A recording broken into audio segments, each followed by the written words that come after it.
construiu um barco para salvar a humanidade e salvar os animais na terra. Só que a geração de Noé se uniu. Houve uma unidade. Só que se unir para fazer a coisa errada.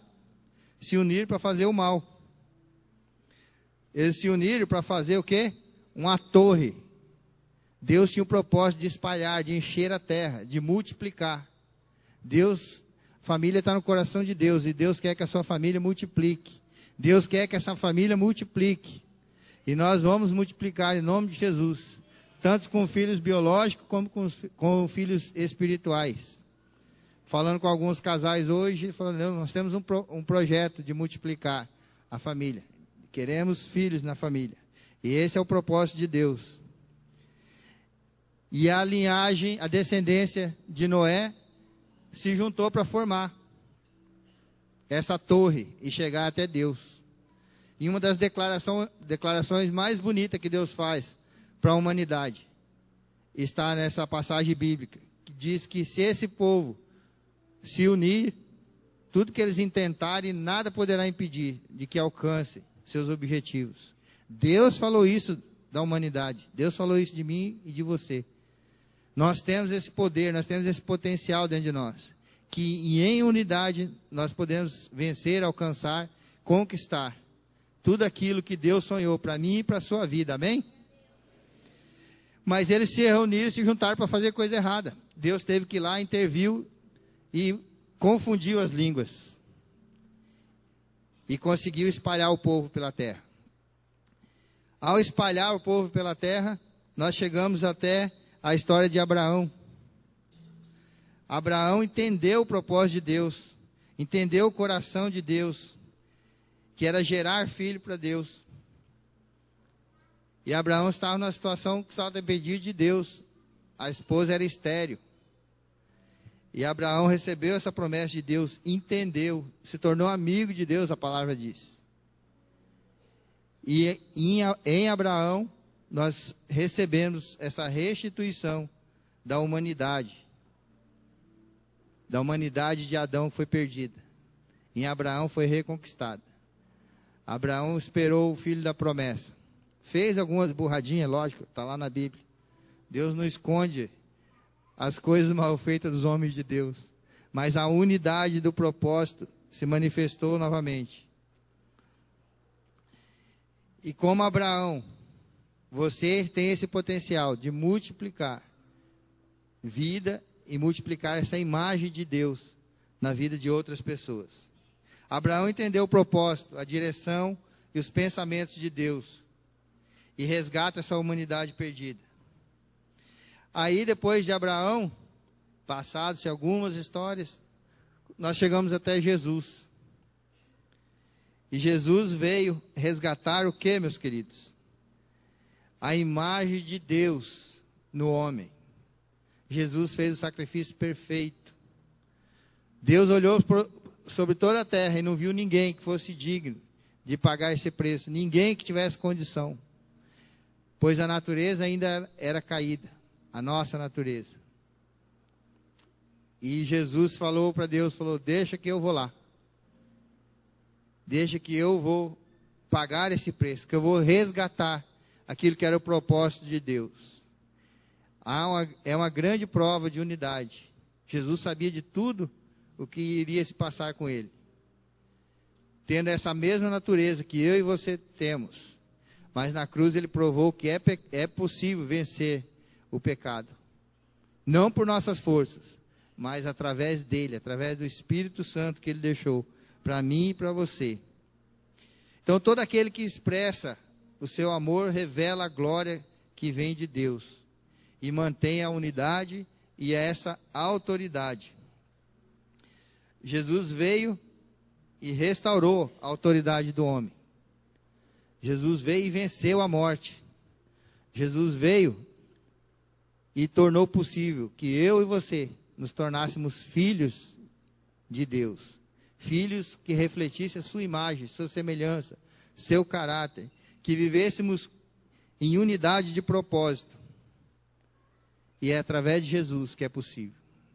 Amém, queridos? Você crê nisso? Está entendendo isso? O amém ficou mais fraco. Jesus vem para resgatar a imagem do homem. A glória havia saído do homem. Adão perdeu a glória, perdeu tudo. Ezequiel fala de um coração dividido. O homem tinha o coração dividido. Mas próprio Deus, com a intenção e o objetivo e o propósito de resgatar o homem, Ele coloca no nosso coração um novo coração, um novo espírito, uma nova unidade. E é isso que fez crescer a igreja primitiva. Lá no princípio, logo depois que Jesus ascendeu aos céus, quando Jesus conquista isso tudo e traz um novo coração, esse novo espírito, essa nova unidade. E o povo entendeu isso, e a igreja primitiva crescia, e as pessoas iam sendo acrescentadas, e as perseguições aumentavam, e a igreja crescia. A igreja cresceu tanto que em 300 anos de perseguição e matança dos cristãos, usaram a tática bem antiga. Se a gente não pode com ele, a gente faz o quê? Une-se a eles. E aí o governo vem e institucionaliza a igreja. Fala, agora todo mundo é cristão. Não sei se isso foi uma coisa muito boa.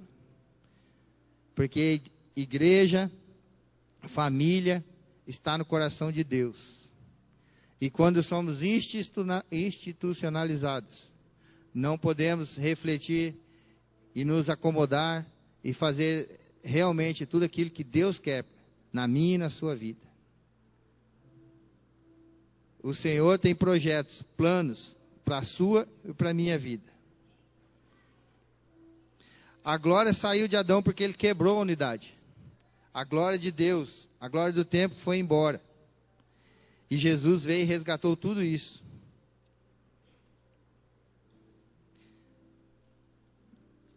Ele diz que não nos daria um coração dividido, mas um coração de unidade. O que acontece nos nossos dias, queridos? Por causa da nossa verdade, nós quebramos a unidade. Por causa daquilo que pensamos ou achamos que está correto. E uma coisa que Cristo não morreu foi pela verdade. Ele morreu pela unidade. Aliás, a verdade é que ele nem merecia morrer. Ele não tinha pecado algum nele. Muitos acham que Jesus morreu pela verdade. Ele é a própria verdade. A Bíblia diz que ele é o caminho, a verdade e a vida. E ninguém vai a Deus, ninguém volta ao Pai, senão por ele.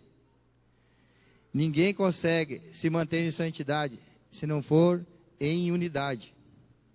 Ele morreu pela unidade, para restaurar a unidade entre mim e você, entre todos os povos, entre todas as religiões, independente de religião. Aliás, a Bíblia não é, queridos, um livro de religião. É um livro de relacionamento entre você e Deus, entre você e o seu próximo. Toda a Bíblia está pautada nisso, em relacionamento. Toda vez que a unidade é rompida por alguém, essa pessoa acaba ficando isolada. Provérbios diz que aqueles que se isolam buscam interesses próprios. E nos interesses próprios não há unidade. Quando usamos a verdade, e essa verdade promove divisão, então você está usando a verdade debaixo do mesmo princípio que Satanás, que Lúcifer usou. Ele convenceu 1/3 dos anjos dos céus. Ele tentou a Eva com essa verdade dele.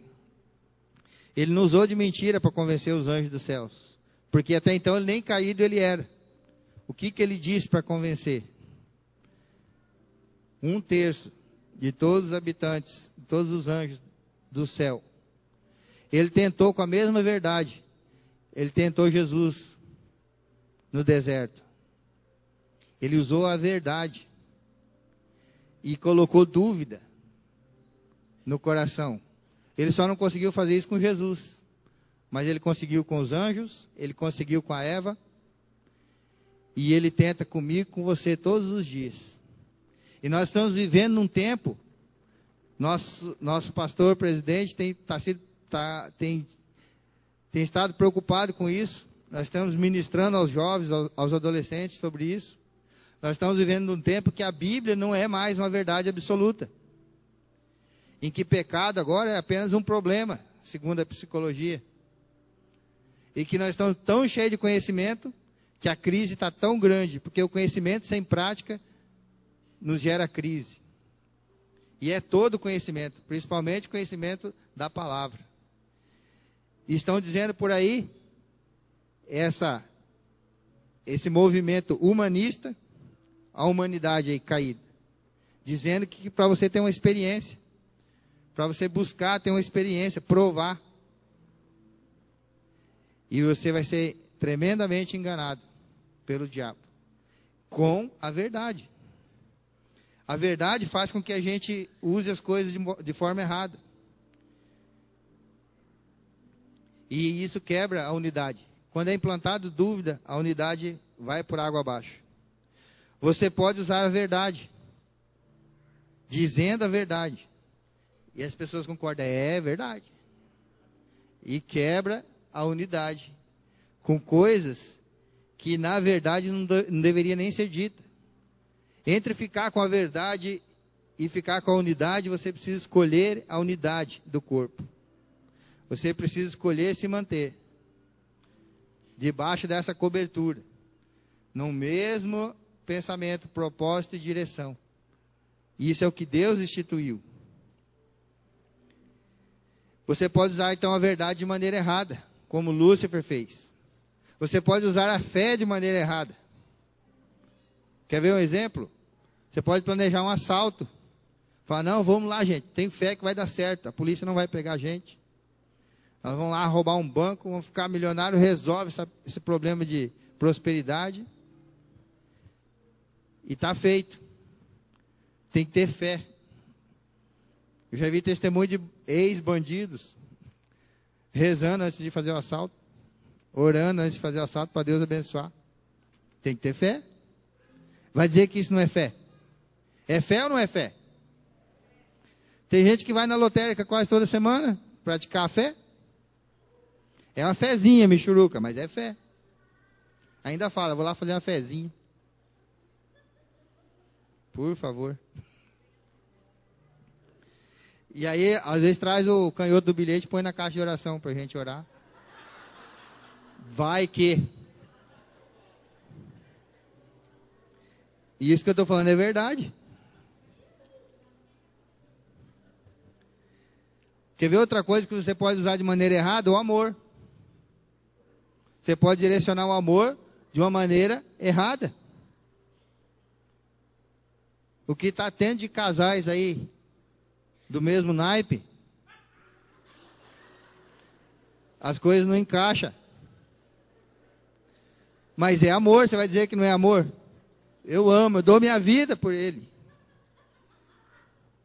É amor, mas é de maneira errada. Vai dizer que esse amor não é verdadeiro? É verdade. Mas está sendo usado de maneira errada, de forma errada. Quando sua sua verdade humanista, ou seja, sem Deus, é usada dessa forma, é quebrada a unidade. E sem unidade, nós estamos perdidos. Então, essa é a verdade da Bíblia, queridos. Os princípios da palavra precisa ser algo praticado na sua vida em todos os segmentos, em todos os sentidos, em todos os momentos da vida. Não adianta nós sermos cristãos todo domingo à noite, ou na célula, ou nos cursos. Isso que nós temos o privilégio de ter muitas atividades. Mas tem muitas igrejas que o programa é domingo à noite. E aí nós somos cristãos de final de semana e ateus praticantes durante a semana toda.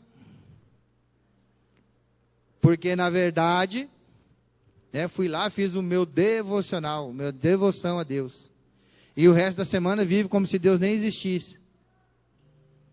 Chega aqui com vários e muitos problemas. E de repente você volta para casa sem ninguém saber do seu problema. Quando muito tem a oportunidade de colocar ali na caixa de oração. Sendo que em unidade a gente poderia resolver muitas coisas. De repente, o que é um grande problema para você, para outros é algo simples, algo que já foi vencido. E aí, na unidade, nessa cumplicidade, nós podemos vencer os ataques do inimigo na minha e na sua vida. Amém? Você crê nisso, queridos? Amém? E uma outra coisa que não somos.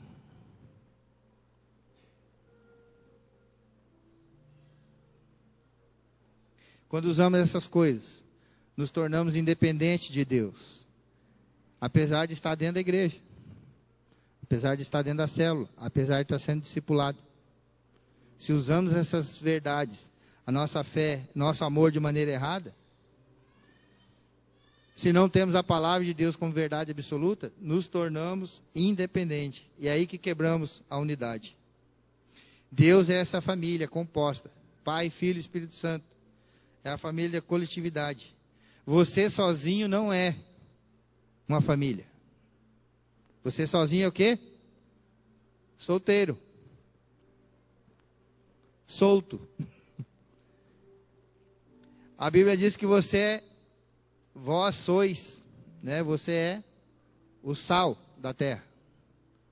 Vocês são o sal da terra? Ou a Bíblia diz que vocês são os sais da terra? É sal ou é sais? Você é luz ou você é luzes? Luz é no cabelo, né?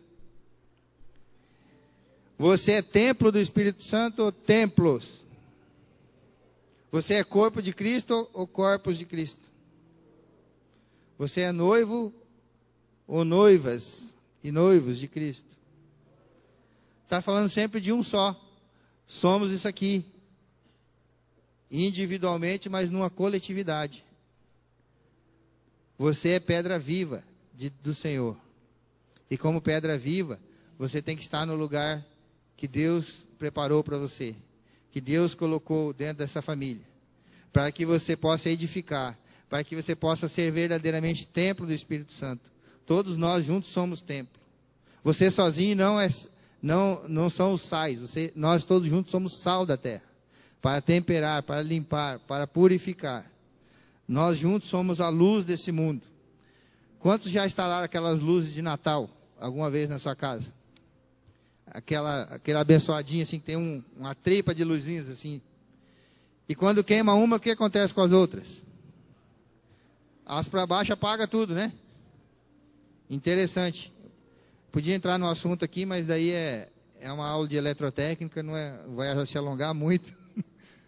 Mas o que acontece?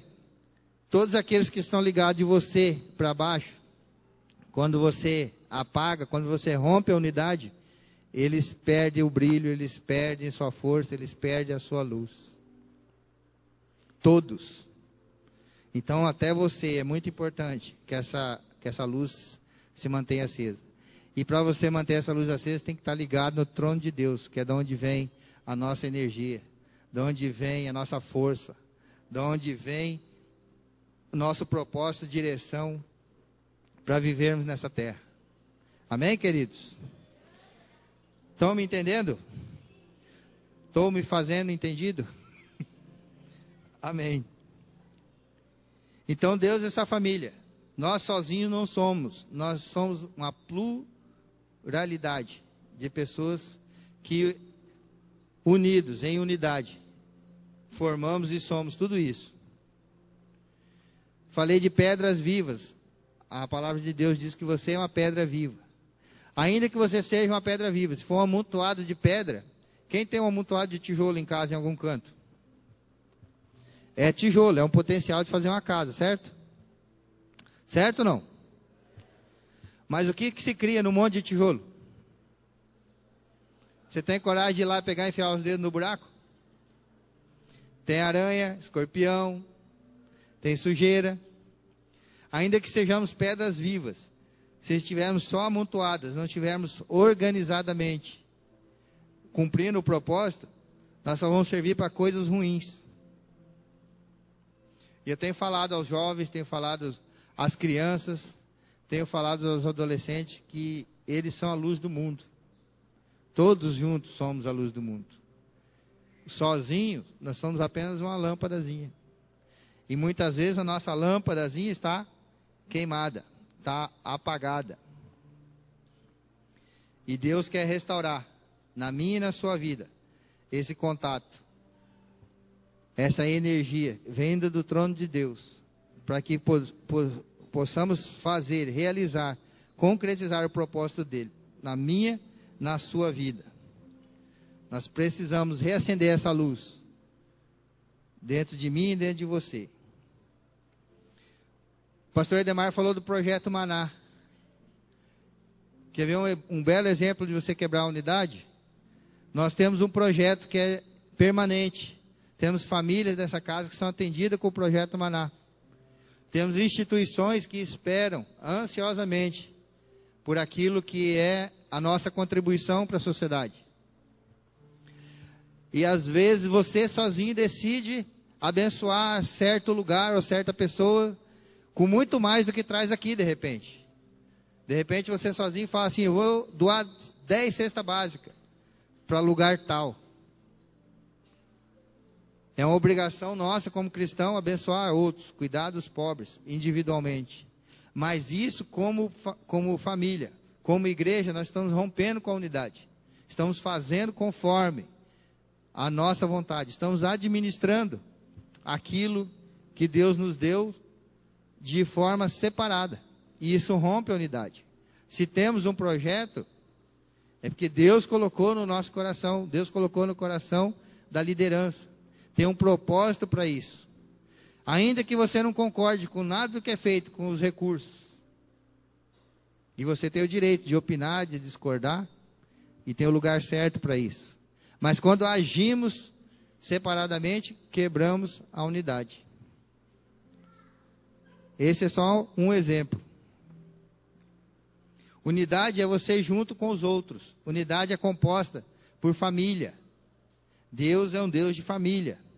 E nessa família o que acontece? Há pais, filhos e irmãos.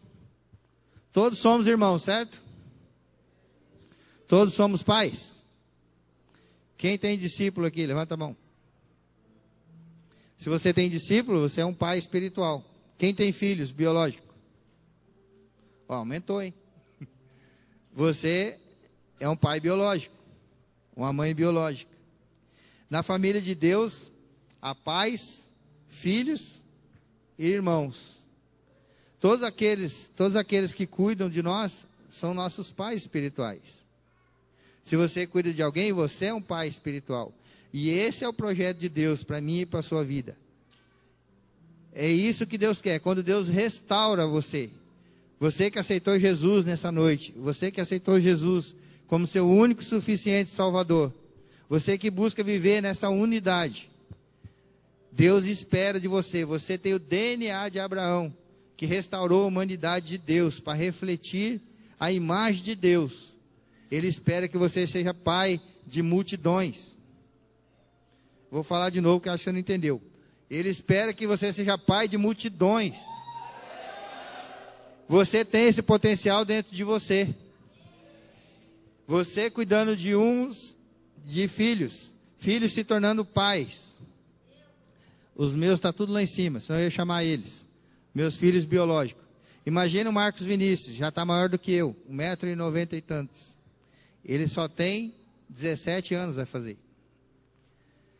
Imagina se ele decide, dentro dele, falar, pai, eu não quero saber desse negócio de casar, eu não quero saber desse negócio de mulher, dá muito trabalho, eu vejo quanto você passa. E... é sério, gente, não ri não. Eu não quero esse negócio para mim, e eu vou morar com vocês o resto da vida. Você acha que eu ia ficar como? Qual é o pai que quer ter seu filhinho com 40, 50 anos? Imagina eu, 44, morando com a minha mãe. Não vai casar, não vai namorar? Não, quero ficar com a mãe. Imagina, ela lava, ela passa, faz uma comida boa. Não vou sair daqui não. Seria uma derrota para o pai. Seria uma vergonha para o pai e para a mãe. Concorda comigo, queridos? E na vida, no projeto de Deus é a mesma coisa. Deus não quer ter filhos. Ah, estou aqui, sou filho. né? Os crentes 3S, salvo, sentado, satisfeito. Vamos esperar Jesus voltar, né? Afinal de contas, está muito bom aqui, né? E não vou fazer nada pelo esse reino. Você está deixando de cumprir o propósito, você está quebrando a unidade, simplesmente pelo fato de não querer. Eu falei de casais do mesmo naipe aí, mas tem casais, né? Casais casados que casam e decidem não ter filhos. Ele está matando sua geração, quebrando o propósito de Deus para a vida deles, que é família. Amém, queridos? Entenda isso. Entenda que essa unidade vem do coração de Deus. Então, esses pais, filhos, irmãos, interligados por esse manto de paternidade que vem do Senhor. A pastora Genoveva falou domingo passado alguma coisa sobre isso. Sobre a herança dos fiéis, sobre a paternidade sobre nós. E Deus quer nos cobrir. Deus é chamado de Pai. Jesus, quando nos ensinou a orar, a oração começa assim, chamando Deus de Pai. E Deus com todos os atributos dele, que não são poucos. Dá para fazer aqui um seminário só sobre os atributos de Deus, só sobre as qualidades, só para dizer quem é Deus. Mas Ele quer intimidade com você. Você aceita isso, queridos? Você não me convenceu, imagina Deus, você aceita isso? Quase que ele ouviu, você aceita isso? Glória a Deus. Se não houver esse entendimento, queridos, podemos manter a unidade apenas enquanto estiver bom para mim, estiver bom para nós. Se não tivermos esse pensamento em unidade, podemos agir de forma a mover só pelo nosso interesse, só pela nossa agenda pessoal. E nisso entra a nossa verdade. Nossa verdade pode quebrar a unidade, pode destruir a unidade. E volta a falar, Jesus não morreu, não deu sua vida pela verdade. Ele era a verdade. Ele deu sua vida pela unidade, para que eu e você, juntos, pudéssemos cumprir o propósito. Se livrar de todas as coisas ruins. Tudo que você precisa se livrar para se manter na unidade, Deus pagou na cruz esse preço. Já está tudo pago, já está tudo feito. Você só precisa aceitar, se posicionar de que o Senhor veio para essa unidade. Nós precisamos estar em unidade de pensamento, de propósito, de direção de Deus. Assim como o Pai, o Filho, o Espírito Santo. Essa é uma reunião, é uma celebração de unidade. E a maior unidade, o maior exemplo de unidade que Deus deu, que o Pai, o Filho, o Espírito Santo agiram junto na terra, nos dando o exemplo de unidade, de pensamento, de propósito, foi quando Jesus foi batizado. O que aconteceu quando Jesus foi batizado? Eu preciso de 3 homens aqui na frente, rapidinho. Se tem dúvida, não venha, tá? Só os homens, por favor. Eu preciso do Espírito Santo. Quinaldo, você vai ser o Espírito Santo. Deus ser maior, você vai ser Deus. Ser mais sofrido, você vai ser Jesus. Fica aqui, querido. Aqui está as 3 pessoas, as 3 figuras em um só.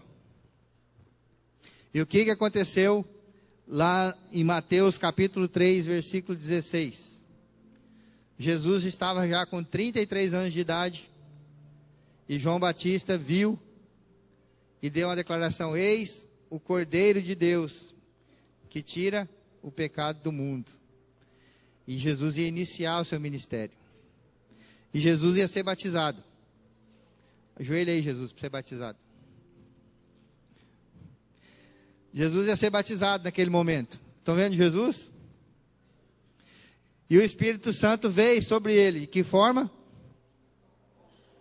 Voa aí, Naldo.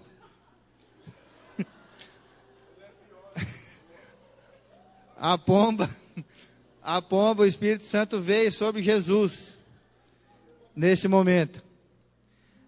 Olha só, querido, é sério. Abre alas aí, pomba. Protege ele. Naquele momento ele veio como uma pomba. Ele está de branco, deu certinho. E nesse mesmo momento, o que aconteceu? Deus, lá do céu, ele fala alguma coisa para Jesus. O que ele falou, Deus? Esse é meu filho amado em quem eu tenho prazer. Que tal o teu pai falar uma declaração dessa para você? O que você acha? Deus falou, aprovando esse ministério. Este é meu filho amado, igual eu tenho muito prazer. E Jesus estava iniciando o seu ministério. Até então Jesus era desconhecido no cenário mundial. E os três, na unidade de propósito, de pensamento e na direção daquilo que era o sonho deles para a humanidade. Deus falou, esse é meu filho amado, em quem eu tenho muito prazer. É como se fosse uma formatura.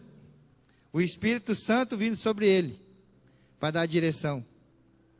O que deveria acontecer? Festa no céu. Certo? O que deveria acontecer? Vem cá, filho, vamos lá para a pizzaria, vamos comemorar, vamos para a churrascaria.